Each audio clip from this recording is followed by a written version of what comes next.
una subestación. En este caso estamos hablando de subestaciones de distribución y me auxilio de esta diapositiva. ¿Por qué? Porque nosotros podemos tener diferentes tipos de subestaciones. Aquí podemos ver, no sé si se logra ver el puntero, pero aquí tenemos la central de generación, que es donde se genera la energía. Estos obviamente tenemos unas subestaciones elevadoras que obviamente sirven para llevar un voltaje a niveles de transmisión, esto obviamente para reducir pérdidas. Y después de eso tenemos una subestación de transformación, que es donde ya tenemos la reducción del voltaje a un voltaje que ya puede servir para la parte de distribución.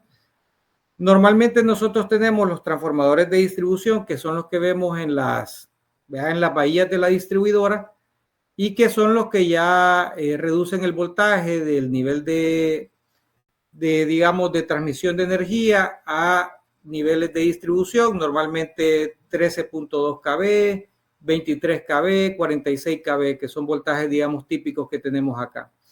Entonces, esos voltajes de media tensión llegan a lo que son los transformadores de los clientes, muchos clientes industriales que reciben la alimentación eléctrica en media tensión y otros que lo reciben en baja tensión. ¿Verdad?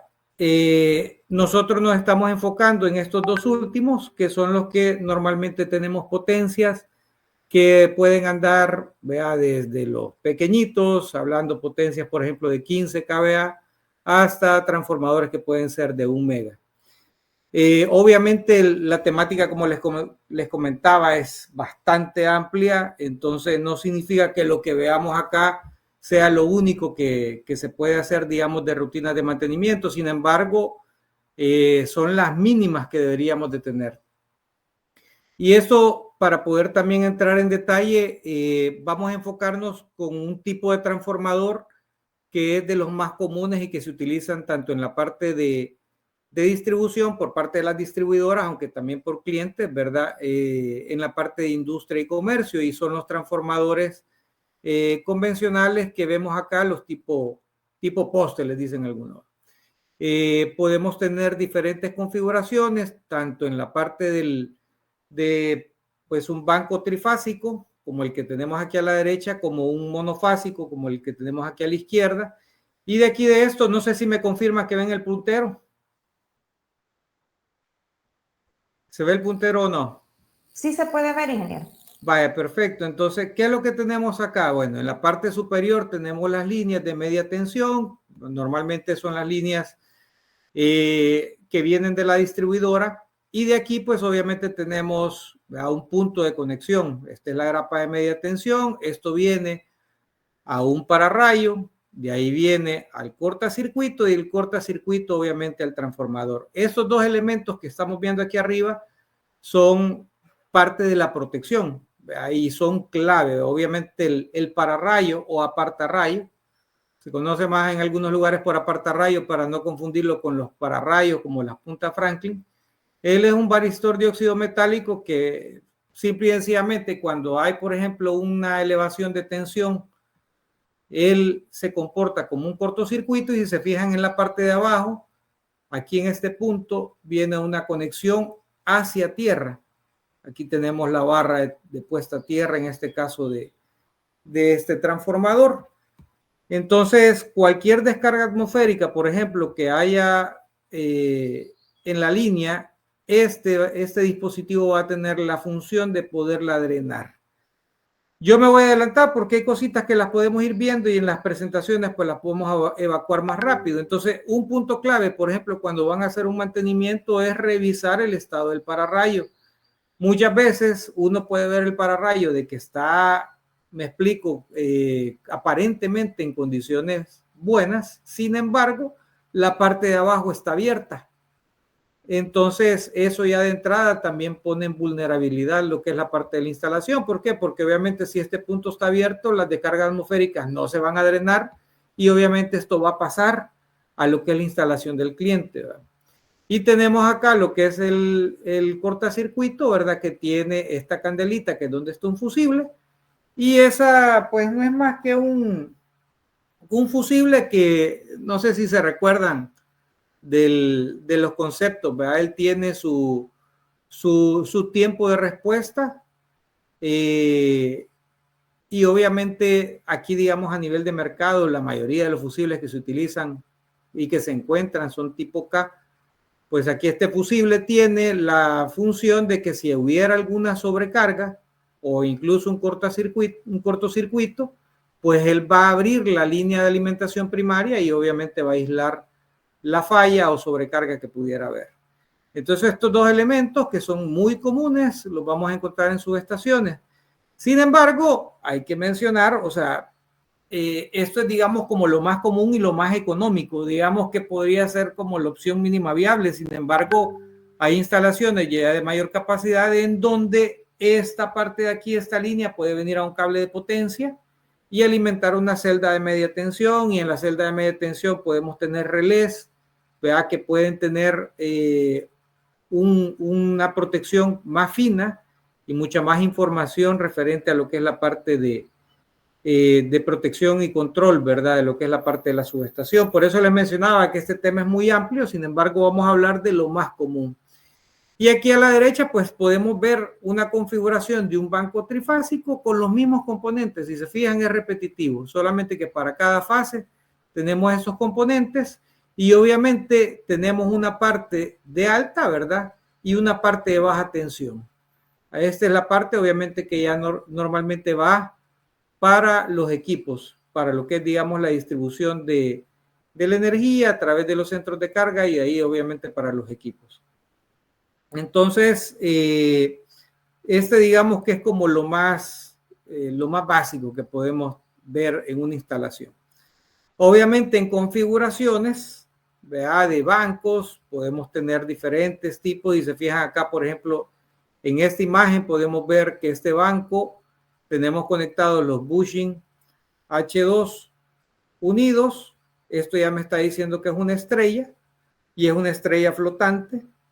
Y en la parte secundaria, si se fijan, es una delta. Tengo la unión del X1 con el final, en este caso del X3, y de ahí este unido con este y este unido con este. Esta es una delta. Entonces yo tengo aquí una configuración estrella flotante en el primario y delta en el secundario. Esos son puntitos que obviamente espero que estén familiarizados, y si no, pues obviamente hay que conocer de este punto, y obviamente hay bastante tela que cortar en relación a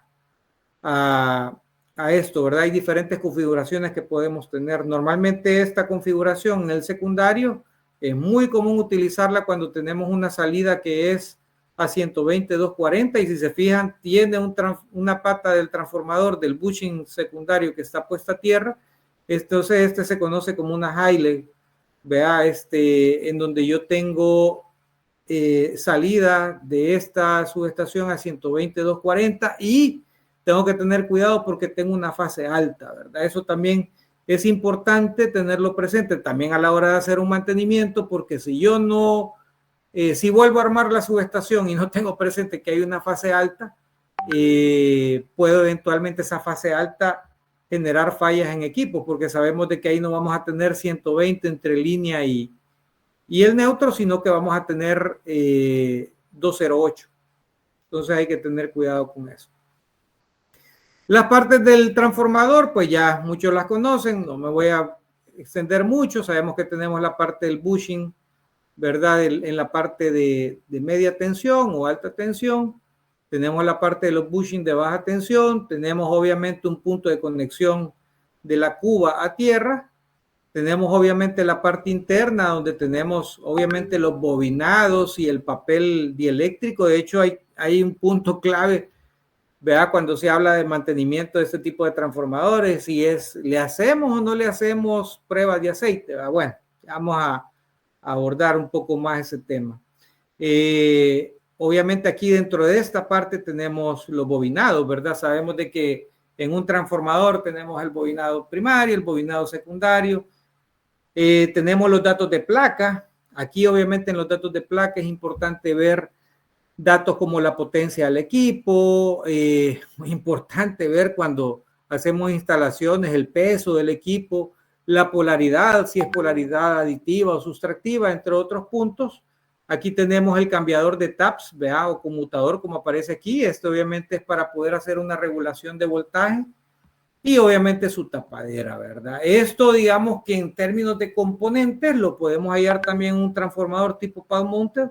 Sin embargo, como les comentaba, es un poco más común encontrar este tipo. Y aquí podemos ver internamente, bueno, dos cositas. Uno, cómo es la parte del bobinado interno. Pues no es nada sofisticado. Podemos ver aquí en la parte del bobinado de media tensión, ¿verdad? Los dos bushing, el H1 y este que sería el H2, y obviamente aquí es donde yo alimento, ¿verdad? Mi línea.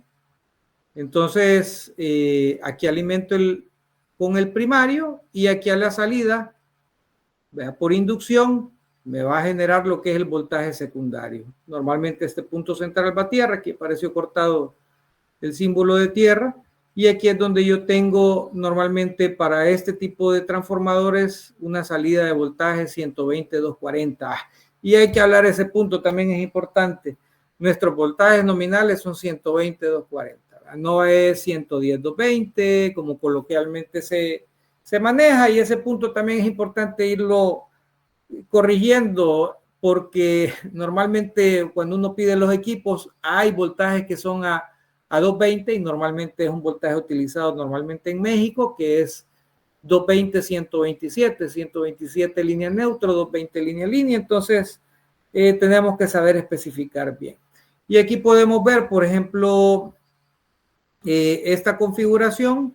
Aquí tenemos, si se fijan, en la parte del H2, al igual que el gráfico que miramos la vez pasada, tenemos, este es el punto de la unión de la estrella, aquí tenemos una estrella flotante en el primario, y en el secundario podemos ver cómo también es una delta. No sé si van siguiéndome aquí el puntero. Entonces, aquí podemos ver que tenemos una salida, normalmente para industria, lo que les mencionaba, 120-240. Este transformador es el que se utiliza para las cargas monofásicas. ¿Por qué? Porque entre el devanado X1 y X2 yo tengo 120 voltios, entre el devanado X2 y X3 yo tengo 120 voltios, y entre los devanados X3 y X1 yo tengo 240, entre el devanado X3 de este transformador con el X3 de este otro transformador yo voy a tener 240, y de igual forma con el que está al costado de acá. Entonces, son puntitos que hay que tenerlos clave. Ahora, ¿qué hay que hacer, digamos, a la hora de comenzar una rutina de mantenimiento? Primero hablamos de la inspección visual. Hay que ver cómo está el estado del tanque y la parte de la herrajería. Puntos bien comunes, y sabrán ustedes, ¿verdad? Los que andamos en el medio, como los transformadores. Muchos dicen, la electricidad es bien delicada, y obviamente lo es. Sin embargo, los equipos son bastante robustos y pasan años y años y años sin darle mayor mantenimiento. Entonces es muy común que uno de los puntos que uno encuentra a la hora de hacer mantenimiento es tema de corrosión en estructuras. Obviamente eso puede ser un punto delicado. Abolladuras que pueden haber por golpes. Y otro tema que también es, que puede llegar a ser común, es el tema de fugas de aceite. Igual hay que hacer una revisión de los bushing, ¿verdad? Y los aisladores, para ver, como dice en la presentación, que no vaya a haber tema de suciedad. ¿Por qué es importante el tema de la suciedad? Porque tenemos descargas eléctricas superficiales. Ustedes saben que sobre todo en la parte de media tensión, si yo tengo en la parte de aquí, ahorita voy a señalar aquí el bushing, si yo tengo aquí la línea primaria, ¿verdad? Que puede ser 13.2 kilovoltios aquí, y yo tengo en esta parte de acá del bushing suciedad acumulada, y obviamente mi cuba está puesta a tierra. Aquí podemos ver, bueno, aquí no se logra, esta es la parte de lo que es la válvula de alivio de presión, pero en la parte de la cuba, ¿verdad? Se puede aterrizar. Entonces mi carcasa puede convertirse obviamente en un punto de camino a tierra. Entonces es bien importante el tema de la limpieza, como dice aquí, ¿verdad? Con paños secos y solventes dieléctricos. Es importante utilizar normalmente solventes dieléctricos para evitar que quede con alguna conductividad, ¿verdad? Lo que es la parte de la carcasa. Y hay que revisar los pararrayos, ¿verdad? Y también los fusibles, como lo hablábamos anteriormente. De hecho, aquí aparece en la fotito de lo que es el portafusible, ¿verdad? Y el pararrayo. Ahora, tipos de mantenimientos que tenemos, ya los conocemos, el mantenimiento preventivo, el predictivo y el correctivo. El correctivo ya sabemos que es cuando algo tronó, normalmente es cuando el cliente llama, ¿verdad? Y menciona que tiene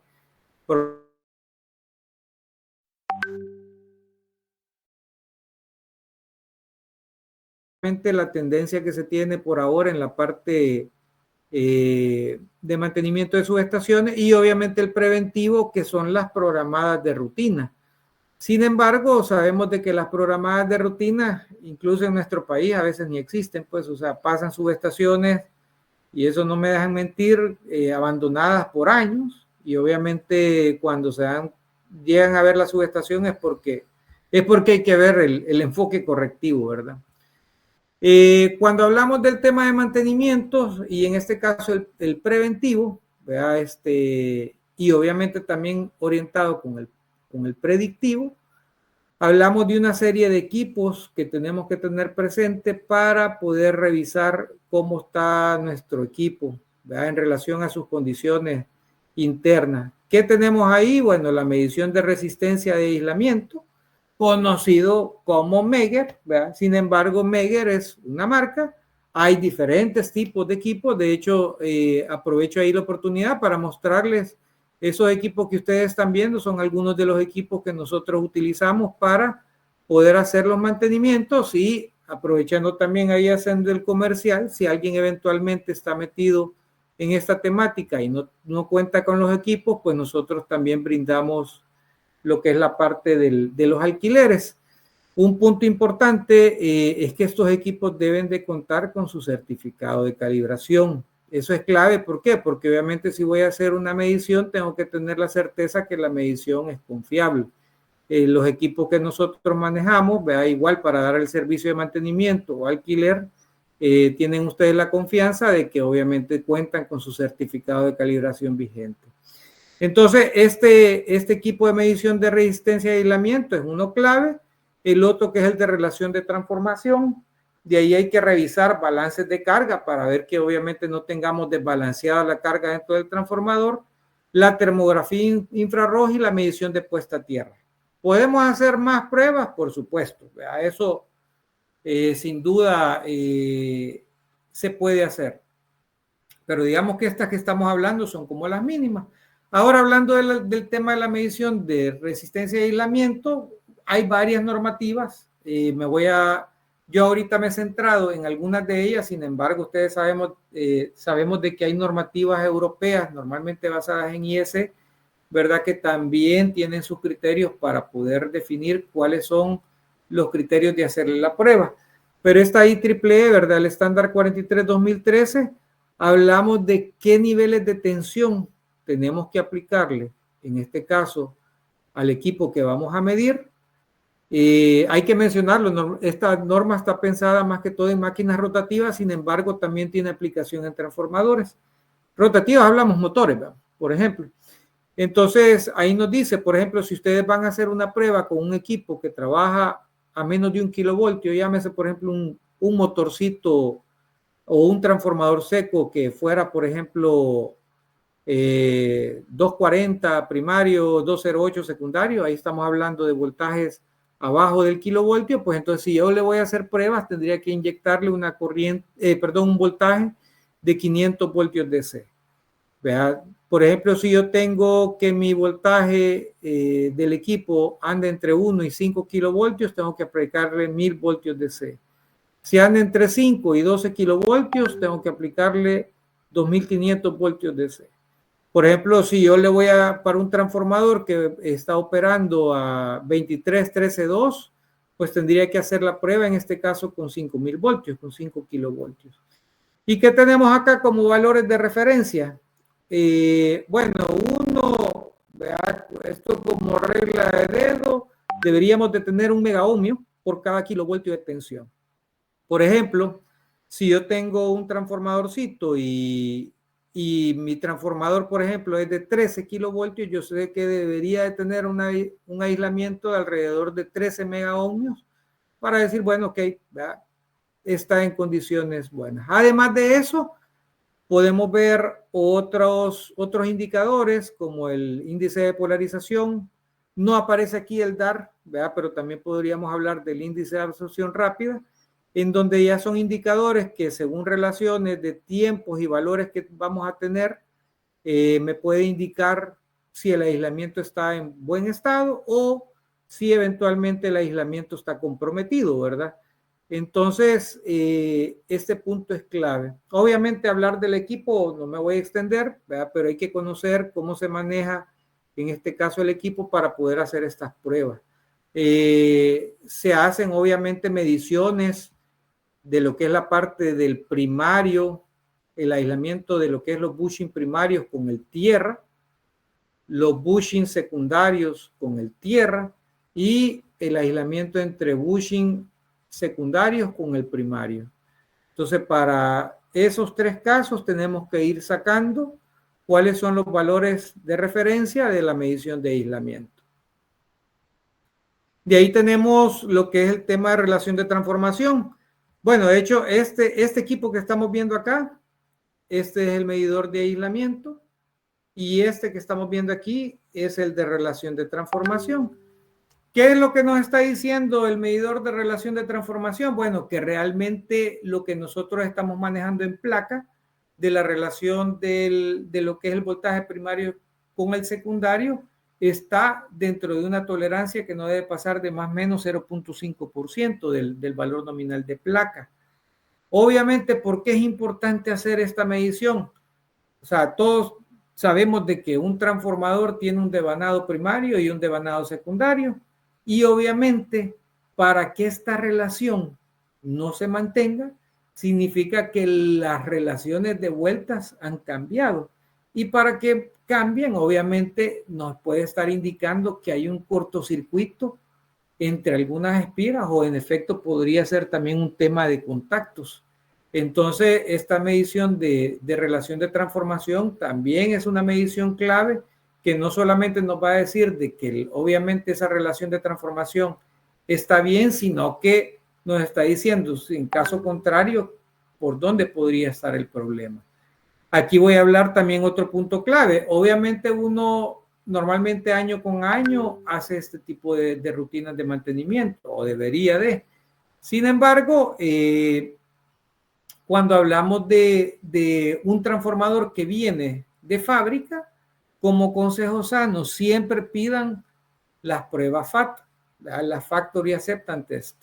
Estas pruebas nos están dando prácticamente la partida de nacimiento del transformador y ahí vamos a ver cuál fue el valor de aislamiento, el de relación de transformación y cuando nosotros lo recibamos, siempre es bueno hacerle las pruebas.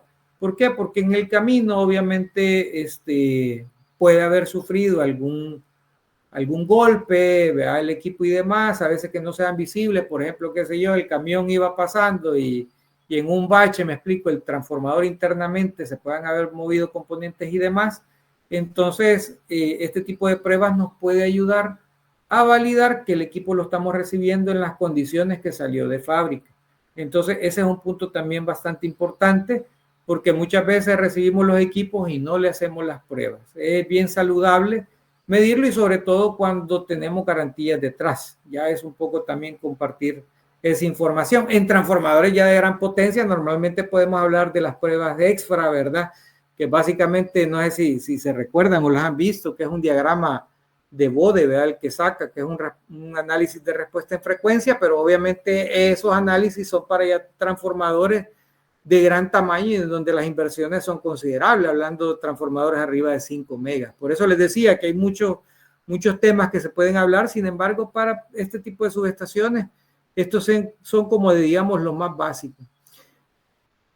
Otro punto clave, por allá miramos el analizador de redes y de calidad de energía, clave ver que esté balanceada la carga. ¿Por qué? Porque muchas veces, y pasa por ejemplo en nuestras industrias o en comercios, que digamos normalmente las empresas van creciendo y, y no tienen personal que esté a cargo y que esté bien capacitado, y normalmente van creciendo de forma desordenada. Entonces, es bien importante que veamos que tengamos lo más balanceada, lo mejor balanceado posible nuestras fases. Es decir, que no tengamos una fase que tiene, por decir algo, el 60% de la carga o 70% de la carga y la otra solamente el 20-30. Entonces, eso nos puede ayudar, obviamente, a que el estrés y obviamente sobre temperaturas que puedan haber en el equipo puedan estar evitadas y balanceadas. Obviamente también dentro de eso es importante ver cómo es la curva de carga del equipo, porque sucede que también las empresas van creciendo, ¿verdad? Y obviamente el no tener esta medición no nos va a ayudar a poder identificar en el perfil de carga de la empresa cuáles son los picos de demanda y ver si estos picos de demanda están por encima de la potencia máxima del equipo. Obviamente podemos estar sometiendo un transformador a un estrés excesivo, ¿verdad? Aunque sea momentáneo, y obviamente eso contribuye a la reducción de la vida útil del equipo. Y otro punto también clave, no sé si ven aquí en la parte inferior izquierda, vemos una gráfica de una forma de onda con una distorsión. Aquí estamos hablando de una distorsión armónica, vea, con también acompañado con un tema, un transiente oscilatorio. Aquí ya estamos hablando también de otra temática que no me voy a extender, pero es clave ver tema de armónicos. ¿Por qué? Porque los armónicos me pueden también impactar en lo que es la parte de la vida del transformador. Ahí entran conceptos como los factores K, ¿verdad? Entonces, normalmente un transformador de lo que estamos viendo trae un factor K1, sin embargo, cuando ya hablamos de armónica, podemos pedir factores K4, K13, K20, que básicamente son sobredimensionamientos que tienen los devanados y detalles constructivos que ayudan a poder reducir y a soportar el calentamiento que me generan las componentes de secuencia cero normalmente en lo que es la parte de los devanados del neutro, ¿verdad? De los transformadores. Entonces estos puntos son clave que los tengamos presentes, y en el tema obviamente de transitorios, sano, ¿verdad? Siempre tener supresores de transiente.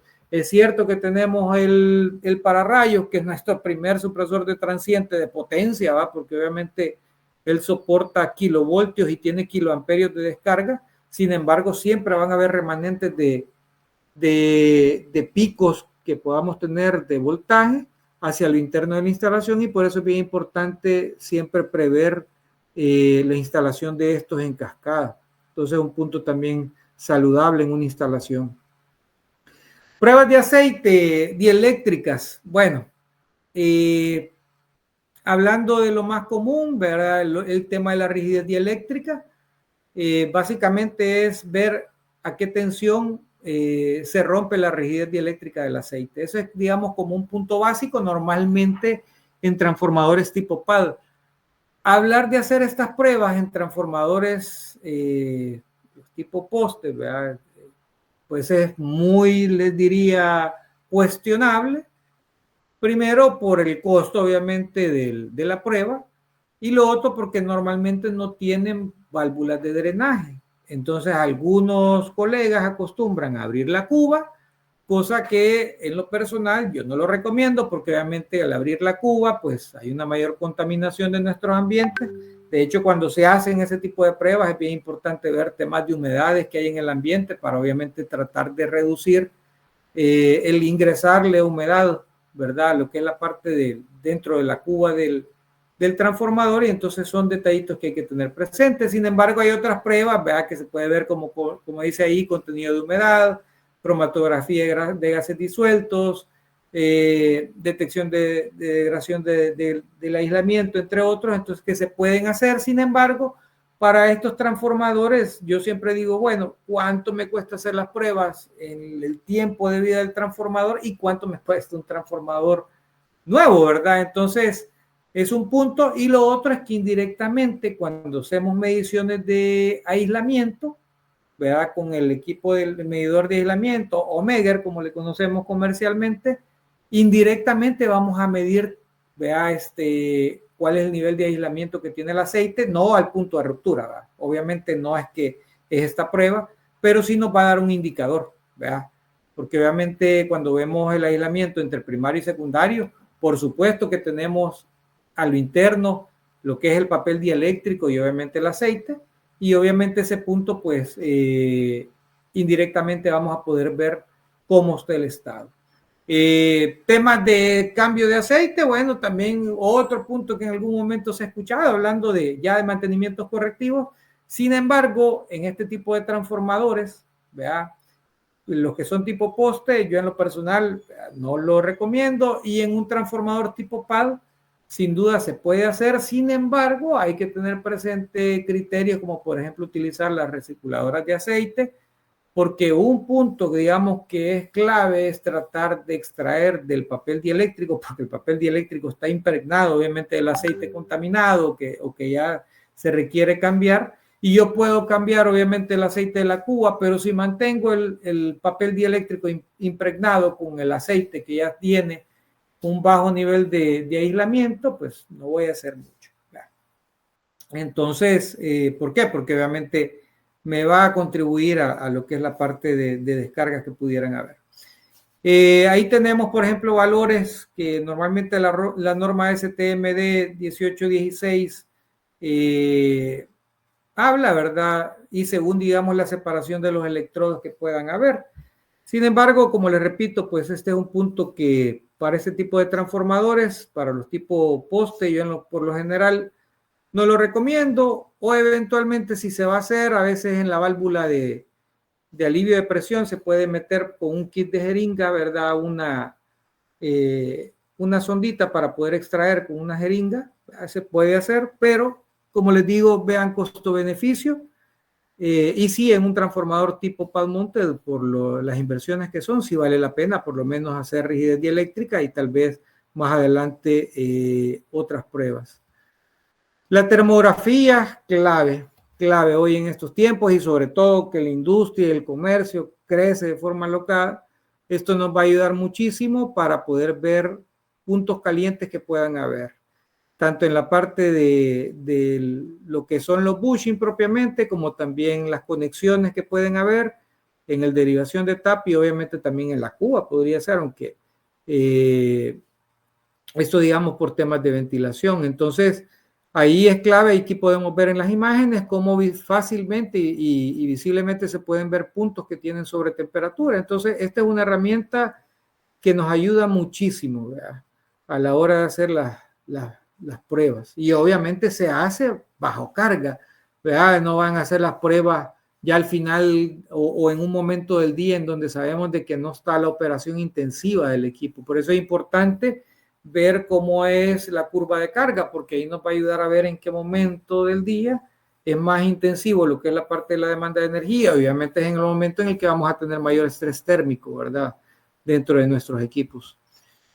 La medición de puesta a tierra, bueno, también clave. Aquí he puesto, por ejemplo, un medidor de 3 picas, pueden ser un medidor de 4 picas, y si, por ejemplo, yo ya tengo conectada mi subestación y no puedo desconectar el tierra, pues puedo utilizar un medidor tipo clamp. Entonces, ¿qué me dice, por ejemplo, qué valores debo de tener según la subestación? Esto está marcado por la normativa de CIGET, el acuerdo 29-2000, y ahí básicamente me está diciendo, según la capacidad de subestación, que es la primera columna de esta tablita, cuál es el valor de resistencia que yo debo de tener como máximo, ¿verdad? Y obviamente aquí dentro de esto hay temas, ¿verdad? Que es el diseño de la red de puesta a tierra, cómo lo voy a hacer, el utilizar, por ejemplo, soldadura exotérmica. Bueno, un punto que muchas veces está en discusión, y el tema de los cepos. Hay mucha gente que todavía utiliza los cepos para hacer una red de puesta a tierra, ¿verdad? Que va enterrado. Entonces hay muchos puntitos que todavía tenemos que mejorar. Los puntos de inspección que son importantes en las redes de tierra, ¿verdad? Y cómo poder muchas veces mejorar la resistividad la resistencia, perdón, de la puesta a tierra. Otros puntos claves cuando hagan mantenimiento, sin duda, estos mantenimientos se hacen sin tensión y por lo tanto las 5 reglas de oro son claves, ¿verdad? Que ya por andar en el tema eléctrico, pues todos las conocemos. Y obviamente, además de esto, lo que es el uso del equipo de protección personal, que es el EPP, y el uso del equipo de protección colectivo, ¿verdad? Como por ejemplo las puestas a tierras temporales.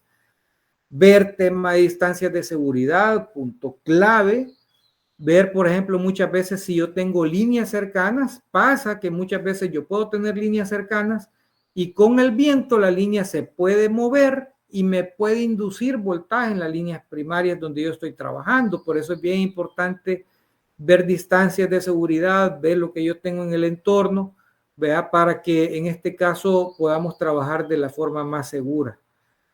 Y obviamente el tema de la revisión de las protecciones primarias, ya lo habíamos hablado, y las tendencias actuales, ¿verdad? ¿Qué es lo que tenemos hoy? El tema de monitoreo en línea con los sensores IoT, ¿verdad? Que es el Internet de las cosas. Ahora tenemos cantidad de equipos que nos permiten poder básicamente integrarlos y hacer un SCADA, ¿verdad? El SCADA es un sistema de control, adquisición de datos, que eso ya nos puede ayudar, como bien aparece ahí, en la parte de análisis predictivo que podemos tener y ver cómo se va comportando nuestra subestación. Y un punto importante, ¿verdad? Las bitácoras. Debemos de llevar estas bitácoras. ¿Por qué? Porque estas mediciones tienen un sentido y es ver cómo va comportándose nuestro transformador en relación a su estado, ¿verdad? Y un punto, por ejemplo, clave es el aislamiento. De hecho, el aislamiento es uno de los puntos por los que frecuentemente va a fallar un transformador. Entonces, ahí el llevar esta información de la bitácora, de cómo se va comportando en el tiempo, me puede ayudar a ver cómo va la tendencia y decir, bueno, este voladito me puede tornar en tal fecha y no tener la sorpresa, ¿verdad? Como muchas veces nos sucede, que nos damos cuenta que las cosas van mal cuando, pues sí, ya nos toca hacer el correctivo.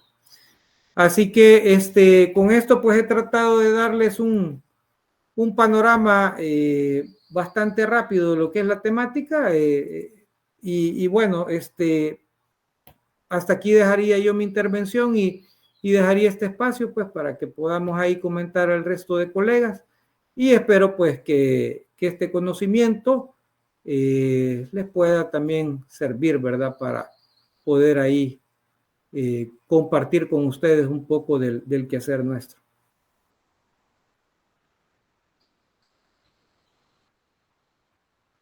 Cristina, le cedo la palabra. Sí, muchas gracias. Bueno, antes que nada, gracias de verdad, ingeniero. Yo creo que nos hemos quedado un poco con ganas de escuchar más al respecto del tema.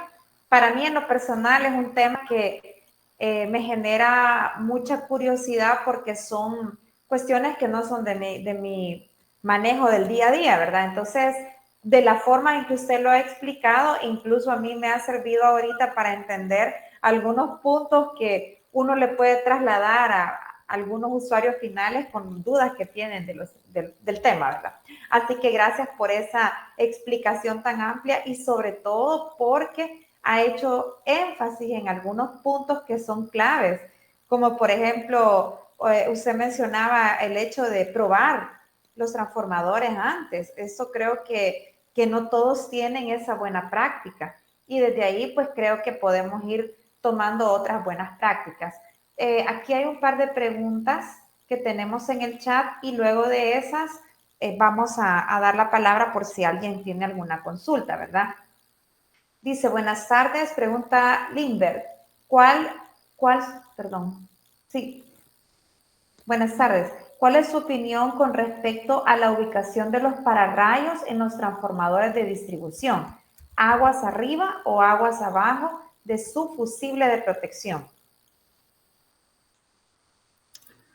O sea, el pararrayo es el primer elemento que debe de estar como elemento de protección, porque obviamente lo que él hace es evitar sobretensiones que vayan a ingresar a lo interno de mi instalación. Entonces, si pueden ver ahí en la figura de la presentación, Ahorita me salí, pero bueno, me imagino que la presentación la va a compartir. Ahí se van a dar cuenta que siempre el primer elemento de protección que encuentra uno es el pararrayos. Y esto, obviamente, como les comentaba, tiene la función de drenar a tierra las descargas atmosféricas, por lo general, los picos de voltaje. Perfecto, gracias. La otra consulta, Kevin Sánchez dice, buenos días, quisiera consultar si conoce por cuánto anda el costo de alquiler de un equipo de medición de resistencia de aislamiento Meyer. Pues ahí, en nuestro caso, el alquiler del equipo de medición de aislamiento anda costando $75 más IVA el día, ¿verdad? Entonces ahí ustedes, por ejemplo, pueden hacer las mediciones de las subestaciones sin problema, ¿verdad? Para que lo tengan presente. Perfecto. La última pregunta que tenemos en el chat, Rolando dice, ¿podría comentar qué actividades se contemplan en el mantenimiento correctivo o solamente es el reemplazo cuando falla? Que también es una práctica común con transformadores de distribución. Sí, que también es una práctica común con distribuidores de distribución. Ahí no me perdí en el signo de interrogación al final, pero creo que esa es la pregunta, ingeniero. Sí, bueno, que obviamente un mantenimiento correctivo va a responder a la falla.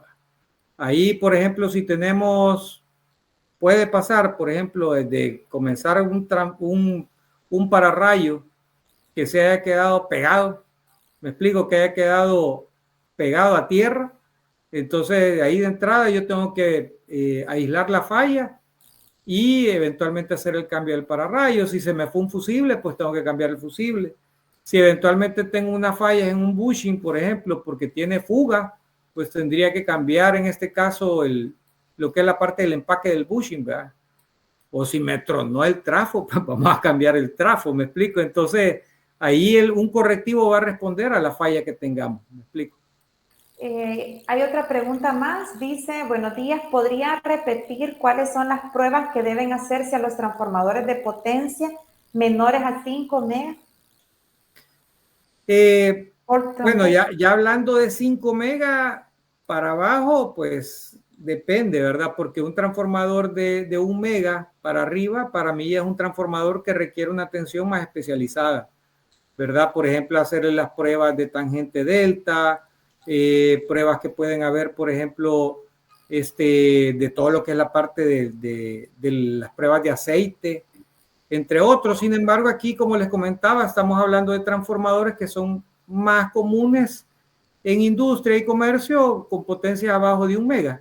Y entonces, para esa línea, ¿verdad? Como lo mínimo que deberíamos de hacer es la medición de aislamiento, prueba de relación de transformación, hay que hacer la medición de carga con calidad de energía, habría que hacer la termografía, la medición de puesta a tierra es clave porque la tierra es, me explico, la base de las protecciones y obviamente lo que son inspecciones visuales y demás. Obviamente dentro de eso, como esto lleva un tema de pernería y demás, hay que darle los torques adecuados, me explico, a lo que es la parte de los bushing, hay que tener cuidado con eso porque muchas veces los técnicos no tienen los cuidados y aplican unos torques al tantiómetro, como decimos, y muchas veces pueden dañar un bushing. Entonces hay que tener presente todos esos detallitos, hay que tener un torquímetro calibrado por ahí para tratar de hacer los mantenimientos de mejor forma, ¿verdad? Y la experiencia del personal es clave, sin duda. Perfecto. La otra consulta que han escrito acá en el chat es, siempre Lindbergh, ¿qué consideraciones se debe tener para transformadores de distribución con aislamiento seco? Vamos a ver, transformadores secos. Hay un transformador seco de entrada, obviamente un transformador que no tiene aceite. Y ahí de entrada, pues obviamente nos vamos a quitar, si eventualmente queremos hacer análisis de aceite, ahí no van. De ahí el resto de pruebas aplica. ¿Por qué? Porque no deja de ser un transformador, un devanado primario, un devanado secundario y demás. Entonces, ahí lo único que, digamos, tiene de ventaja es que nos quitamos el tema del aceite. Sin embargo, en un transformador seco, por lo mismo, al no tener un aceite que ayuda, obviamente, con la cuba y sus disipadores de calor a evacuar el calor del equipo, tenemos que tener cuidado los ambientes donde lo pongamos. ¿Por qué? Porque los ambientes me pueden comprometer por calor en el tiempo el aislamiento de mis devanados. Y por eso es que en este tipo, digamos, de equipos es común hablar, por ejemplo, de ventilación forzada. De hecho, no hablamos del tema de los tipos de ventilación. Como les digo, esto es una temática súper amplia. Aquí solo estamos hablando, como dicen, la puntita del iceberg, pero como para tenerlo claro, en el transformador seco hay que tener cuidado con el tema de la ventilación. A veces es muy importante, les voy a decir, aquí les comparto, nuestros climas son calientes y a veces es conveniente climatizar las subestaciones. Alguien va a decir, ¡ah! Pero mira el consumo de energía, pero hay de ver también en qué condiciones está la subestación. ¿Okay? Perfecto. Bueno, hacen otra pregunta, ingeniero, y gracias por las respuestas. Dice Kevin, después de realizar una medición de resistencia de aislamiento en un transformador, ¿se recomienda aterrizar la bobina de este? Después de hacer la medición. Sí, No, dice, después de realizar una medición de resistencia de aislamiento en un transformador, ¿se recomienda aterrizar la bobina de este? No, para hacer la prueba de aislamiento, obviamente son 3 pruebas las que hago, como les comentaba. La parte de alta con la parte de baja, obviamente tengo que hacer un puenteo entre bushing primarios y entre los bushing secundarios, pero entre ellos no alto con baja. Porque yo lo que voy a ver, y para entender el concepto, o sea, la medición de aislamiento, lo que está viendo es que yo le inyecto un voltaje de DC y obviamente él me va a decir cuántos megaohmios o gigaohmios tengo yo entre ambos puntos. Si obviamente el aislamiento es bajo, adivinen qué es lo que va a pasar. Me puede generar con el tiempo corrientes de fuga y después un arco y pum, hasta ahí llegó el equipo. Entonces yo hago mediciones entre alta con baja, entre baja con tierra. ¿Por qué? Porque no puede haber, yo sé que las líneas de mis bushing secundarios, que son los que me tiran comúnmente 120, 240, si eso yo lo llevo a tierra, adivinen qué va a pasar, es un cortocircuito. Entonces yo mido mi bushing secundario con tierra y mido mi bushing primario con tierra. Por eso es que voy viendo, no puede haber conexión entre primarios y secundarios, no puede haber conexión entre primario y tierra, no puede haber conexión entre secundario y tierra, y esos son los valores que yo mido. Como que agarrar un tester y que lo pusiera a medir resistencia, aunque no es un tester, obviamente, ¿va? Pero conceptualmente eso es lo que yo vería. Quiero ver cuánto es mi resistencia aplicándole un cierto voltaje. De hecho, estos son pruebas, ¿verdad? Le llaman pruebas destructivas, hay que tener cuidado y un poco la experiencia les va a decir, por ejemplo, en cables de potencia, si lo puedo utilizar o no, porque no solamente se aplica, como les digo, a transformadores, se puede utilizar a muchos equipos. Bueno, perfecto. Veo que en el chat ya no tenemos preguntas. Así que, bueno, estamos súper agradecidos. Como repito, ingeniero, gracias de verdad porque ha sido una temática súper completa. Muy satisfecha de todo lo que usted nos ha podido compartir brevemente. Tal como usted lo mencionó, pues no se iba a hacer muy extenso. Y ya que están aquí todavía conectados la mayoría y les agradezco por el quedarse al tiempo de las preguntas, darles la buena noticia que a partir de este mes de agosto, a petición de prácticamente de las redes sociales y de algunos en los comentarios de las fichas de inscripción, con el consejo hemos tomado bien que van a haber 2 charlas por mes. Entonces, desde ya les invito a la segunda charla que vamos a tener el día miércoles, el próximo miércoles 27, que la va a impartir el ingeniero César Salguero, y va a ser un tema súper importante que es sobre las redes de tierra, una visión holística. Así que gracias, ingeniero, por todo su tiempo y sus conocimientos impartidos. Gracias a los participantes que están aquí y pues desde ya les esperamos para el siguiente webinar. Siempre manténganse en nuestras redes sociales y si alguien necesita la presentación, por ahí les he comentado como 3 veces el correo electrónico, nos la pueden solicitar al correo y gustosamente se la vamos a mandar. Así que tengan un feliz día y que todo esté bien para ustedes. Bueno, un placer y gracias ahí por la oportunidad de compartir un poco. Feliz tarde. Feliz tarde, gracias.